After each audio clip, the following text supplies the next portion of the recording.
దేవునికి స్తోత్రాలు. మీ అందరికీ నా హృదయపూర్వక వందనాలమ్మ. Praise lord.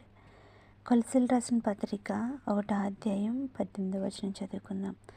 సంఘము అను శరీరమునకు ఆయనే శిరస్సు, ఆయనకు అన్నిటిలో ప్రాముఖ్యము కలుగు నిమిత్తము ఆయన ఆది అయ్యుండి మృతుల్లో నుండి లేచుటలో ఆది సంభూతుడాయను.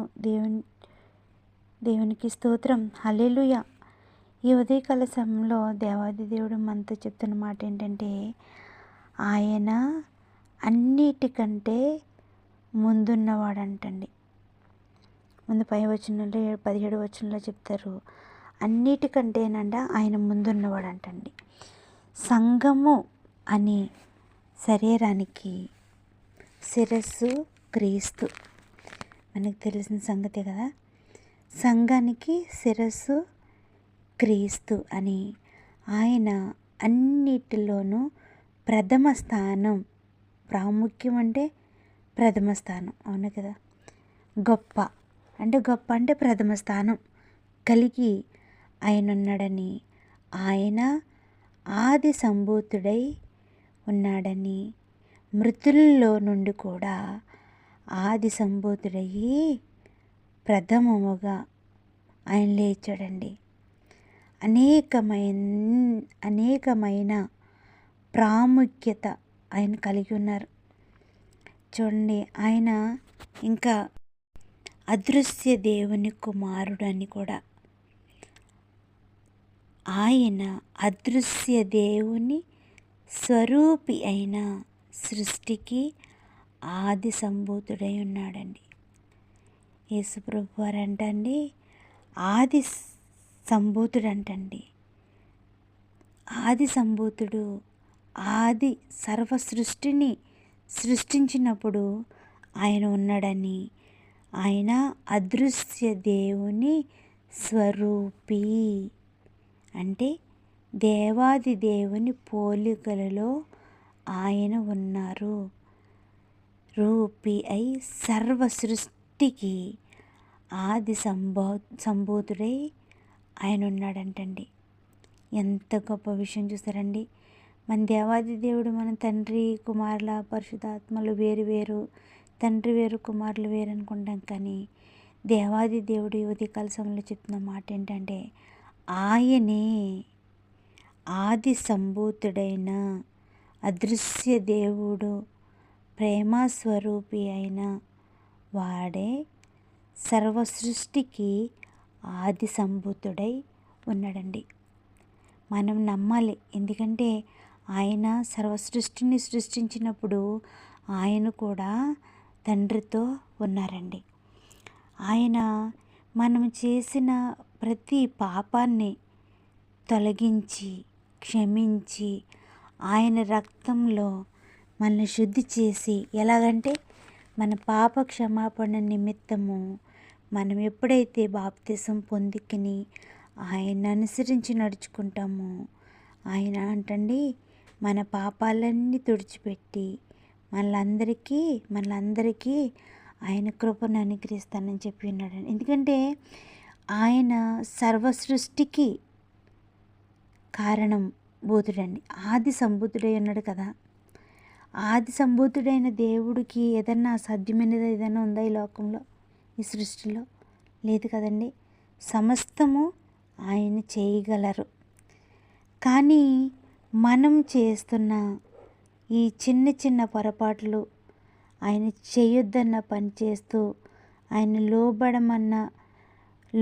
లోబడకుండా నిర్లక్ష్యం చేస్తూ ఉన్నాం కాబట్టి మనకి ఈ లోకానుసారమైన సమస్యలు, అలాగే మన ఆత్మానుసారంగా కూడా మన కుటుంబంలో, మన బిడ్డల్లో అనేకమైన ఇబ్బందులు కొలిమిలో కాలుతున్నారండి. ఎందుకంటే దేవాది దేవుడి ఉదయకాల సమయంలో చెప్తున్నారు, యేసుక్రీస్తు ప్రభువారు కూడా ఎవరంటండి సర్వ సృష్టికి ఆది సంభూతుడై ఉన్నాడంటండి. ఆది కాలంలోనే ఆయన ఉన్నారండి. అలాగే ఆయన రక్తమాంసాల వల్ల కూడా మనల్ని నిర్దోషులుగా మనం చేసిన పాపాలన్నీ క్షమించి మనలందరినీ ఎప్పుడైతే మనం బల్లలో పాలుభాగస్తులుగా ఉంటామో అప్పుడు అంటండి దేవాది దేవుడు చెప్తున్నాడు, నిర్దోషులుగానంట నిరపరాధులుగాను మనల్ని నిలబెట్టుకుని వాడుకుంటానని చెప్తున్నారండి. ఇంకా దేవాది దేవుడు ఏం చెప్తున్నాడంటే ఆయన సమస్త సృష్టికి ఆయన కారణం. ఎందుకంటే ఆదిలో ఆయన ఉన్నారండి. అన్ని విషయాల్లోనూ కూడా మనము దేవుణ్ణి సంతోషపెట్టేవారుగా మనం ఉండాలండి. ఎందుకంటే మనం ఎంతగా ఆయన్ని బాధ పెడుతున్నా కానీ, ఎంత భయంకరమైన ఆయన శరీరాన్ని గాయపరుస్తున్నా కానీ మన పట్ల ఆయన ప్రేమ కొంచెం కూడా తగ్గలేదండి. ఆయన అంటండి మనలందరినీనంట పరిపూర్ణమైన ఓర్పును దీర్ఘశాంతమును మన పట్ల ఆయన కనపరుస్తున్నారంటండి. మనకి ఆయన మహిమనిచ్చారు, ఆయన శక్తినిచ్చారు. ఆయన అనేక మంది బిడ్డలకి మన సహవాసంలో ఉన్న ప్రతి బిడ్డకి దీర్ఘాయుష్నిచ్చాడు. ఎంతో దీర్ఘశాంతము కలిగి మన పట్ల ఆయన కృప కలిగి ఉన్నాడండి. మనల్ని ఇంకా ఎదురు చూస్తున్నాడు. లోబడకుండా ఏమన్నా ఉన్నారా పిల్లలు? లోబడి నా యొద్దకు రండి, నేనే సమస్త సృష్టికి కారణాన్ని.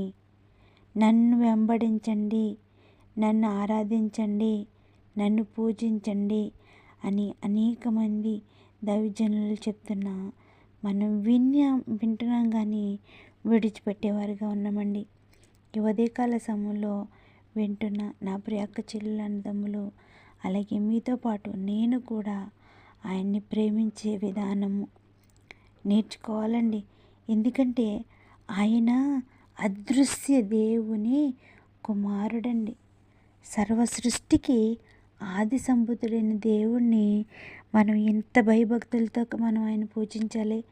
ఒక పై అధికారి సంతకం గురించి మనం వాళ్ళ దగ్గరికి వెళ్తున్నప్పుడు ఎంతో విధేయతతో వినయముతో చేతులు కట్టుకుని అయ్యా అయ్యా అయ్యా అయ్యా అంటాం కదండి.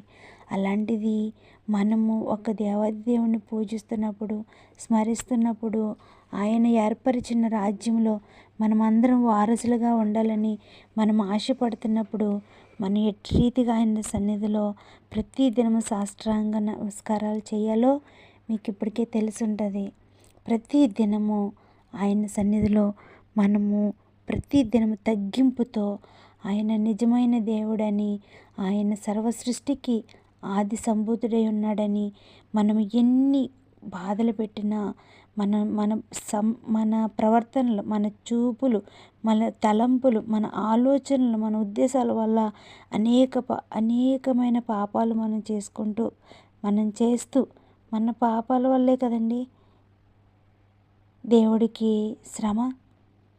ఆయన గాయాలు రేపేవారుగా ఉన్నామండి. ఆయనకి బలహీనత తెచ్చేవారుగా ఉన్నాము.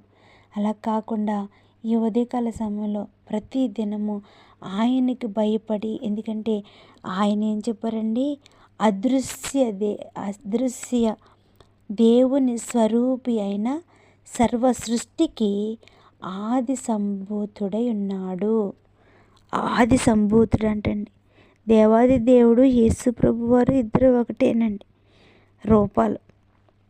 ఆయన మహిమలన్నీ, ఆయన మహిమ ప్రభావాలన్నిటినీ యేసు ప్రభు వారు తీసుకుని ఈ భూమి మీదకి వచ్చారండి. ఎందుకంటే మనల్ని అందరినీ ఆయనతో పాటు తీసుకువెళ్ళడానికి, ఆయనతో పాటు మనము కూడా మన తండ్రి అయిన దేవుణ్ణి స్తుతించి ఆరాధించాలని ఆయన కోరిక.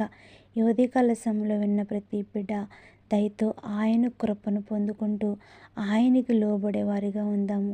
ఈ చిన్ని కొన్ని మాటలు దేవుడు దీవించును గాక. ఆమేన్. Praise lord.